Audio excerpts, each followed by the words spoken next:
ಮಾತನಾಡಲಿಲ್ಲ ಅವರು. ಸರ್, ಇನ್ನೊಂದು ಚಿಕ್ಕಬಳ್ಳಾಪುರ ಜಿಲ್ಲಾಧ್ಯಕ್ಷರ ಆಯ್ಕೆ ವಿಚಾರವಾಗಿ ಸಾಕಷ್ಟು ಗೊಂದಲ ಇತ್ತು. ಸುಧಾಕರ್ ನೇರವಾಗಿ ಆರೋಪವನ್ನು ಮಾಡಿದ್ರು, ವಿಜಯೇಂದ್ರ ಅವರು ತಮಗೆ ಬೇಕಾದವ್ರನ್ನ ಆಯ್ಕೆ ಮಾಡ್ಕೊಂಡಿದ್ದಾರೆ. ಅದಕ್ಕೆ ಈಗ ಹೈಕಮಾಂಡ್ ಅದಕ್ಕೆ ತಡೆ ನೀಡಿದೆ. ಅದು ಆ ಸುದ್ದಿ ಈ ಕ್ಷಣದಲ್ಲಿ ನಮಗೂ ಕೂಡ ಗೊತ್ತಾಯಿತು. ಜಿಲ್ಲಾಧ್ಯಕ್ಷರ ಒಂದು ಆಯ್ಕೆಗೆ ತಡೆ ತಂದಿದ್ದಾರೆ ರಾಧಾ ಮೋಹನ್ ದಾಸ್ ಅವರು ಮೂಲಕ ಅಂತೇಳಿ ಗೊತ್ತಾಯಿತು.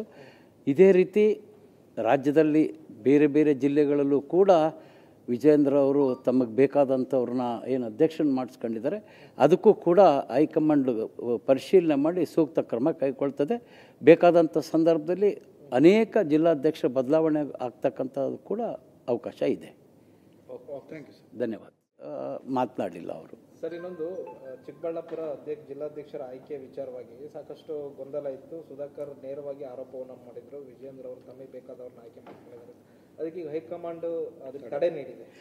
ಅದು ಆ ಸುದ್ದಿ ಈ ಕ್ಷಣದಲ್ಲಿ ನಮಗೂ ಕೂಡ ಗೊತ್ತಾಯಿತು. ಜಿಲ್ಲಾಧ್ಯಕ್ಷರ ಒಂದು ಆಯ್ಕೆಗೆ ತಡೆ ತಂದಿದ್ದಾರೆ ರಾಧಾ ಮೋಹನ್ ದಾಸ್ ಅವರು ಮೂಲಕ ಅಂತೇಳಿ ಗೊತ್ತಾಯಿತು. ಇದೇ ರೀತಿ ರಾಜ್ಯದಲ್ಲಿ ಬೇರೆ ಬೇರೆ ಜಿಲ್ಲೆಗಳಲ್ಲೂ ಕೂಡ ವಿಜಯೇಂದ್ರ ಅವರು ತಮಗೆ ಬೇಕಾದಂಥವ್ರನ್ನ ಏನು ಅಧ್ಯಕ್ಷನ ಮಾಡಿಸ್ಕೊಂಡಿದ್ದಾರೆ, ಅದಕ್ಕೂ ಕೂಡ ಹೈಕಮಾಂಡ್ ಪರಿಶೀಲನೆ ಮಾಡಿ ಸೂಕ್ತ ಕ್ರಮ ಕೈಗೊಳ್ತದೆ. ಬೇಕಾದಂಥ ಸಂದರ್ಭದಲ್ಲಿ ಅನೇಕ ಜಿಲ್ಲಾಧ್ಯಕ್ಷ ಬದಲಾವಣೆ ಆಗ್ತಕ್ಕಂಥದ್ದು ಕೂಡ ಅವಕಾಶ ಇದೆ. Thank you sir. ಧನ್ಯವಾದ.